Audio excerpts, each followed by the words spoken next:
Bismillahirrahmanirrahim. Assalamualaikum warahmatullahi wabarakatuh. Sebelumnya perkenalkan, nama saya Dapak Syafiq Pasha.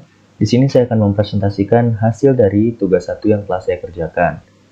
Nah, langsung saja pada poin yang pertama, membuat tabel yang diinginkan. Nah, untuk membuat tabel ini kita menggunakan sintak create table, kemudian nama tabel. Nah, sebagai contoh di sini saya membuat tabel dosen, maka saya menggunakan sintak create table dosen, kemudian nama-nama kolomnya, NIP, nama, pangkat, jabatan, email, dan varchar ini adalah tipe datanya. Tipe data, kemudian ini jumlah char yang akan kita berikan pada tabel kita. Nah, yang terakhir, constraint NIP PK primary key. Nah, saya menggunakan NIP PK sebagai primary key, karena di setiap tabel itu harus ada salah satu yang berperan sebagai primary key atau sebagai kunci utama yang mendeskripsikan tabel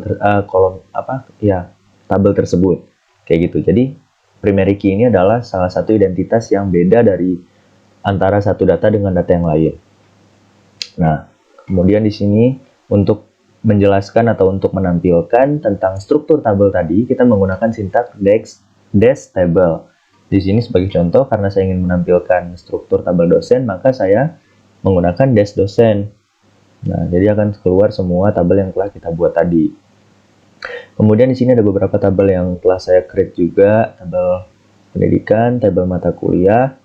Oh ya, untuk tambahan di tabel mata kuliah kali ini, saya menggunakan sintaks tambahan yaitu alter table, mata kuliah, modify URL, sama modify tahun ajaran. Kenapa? Karena saat menginput data, varchar yang saya berikan itu kurang. Jadi data yang tadinya jumlahnya kita misalkan 100, karena varchar 2-nya tadi yang awal hanya 40, jadi tidak bisa menyimpan data tersebut. Makanya saya melakukan alter table, modify.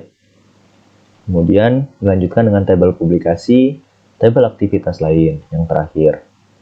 Nah, kemudian poin yang kedua, mengisi dan menampilkan data pada tabel.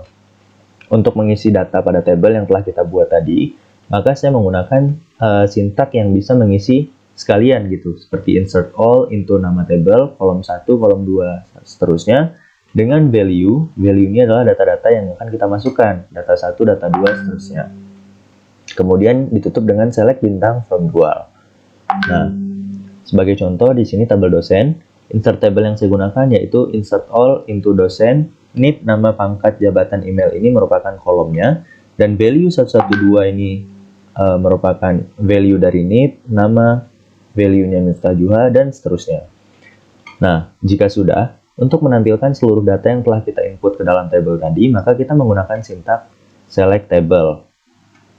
Contoh di sini, select bintang from dosen, maka seluruh data yang telah kita input di tabel dosen akan ditampilkan, seperti Daps Pasha, Miftah Juha, dan seterusnya.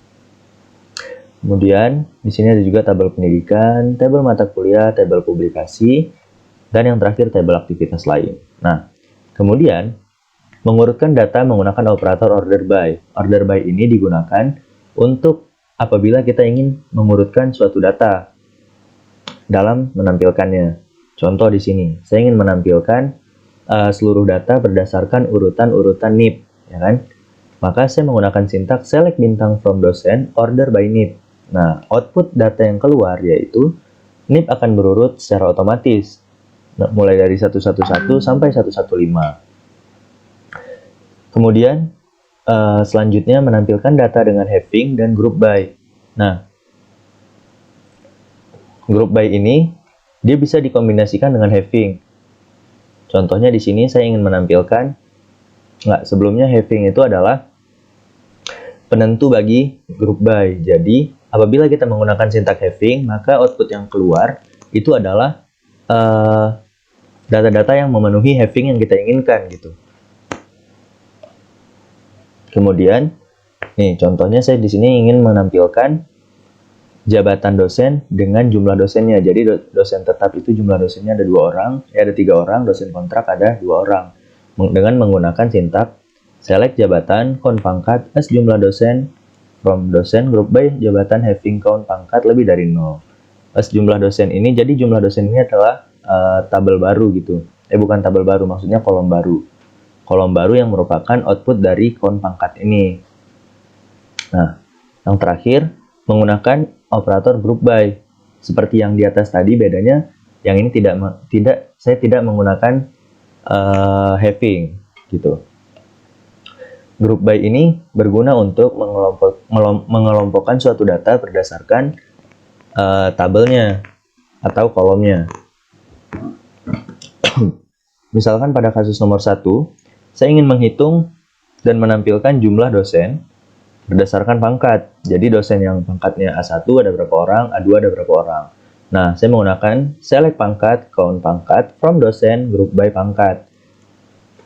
Dan yang contoh kedua, itu saya ingin menampilkan berapa orang sih dengan jenjang S1, berapa orang dengan jenjang S3 dan S2. Sama saja seperti yang poin A tadi, saya menggunakan select jenjang, count jenjang, as total gelar, from pendidikan, group by jenjang. Nah, count jenjang ini maka dia otomatis akan menghitung data pada jenjang tadi untuk ditampilkan. Jadi intinya basis data ini atau pemrograman ya apa yang kita input itu yang merupakan output. Nah, mungkin hanya ini yang dapat saya sampaikan. Kurang lebih saya mohon maaf. Wabillahi taufiq wal hidayah. Assalamualaikum warahmatullahi wabarakatuh.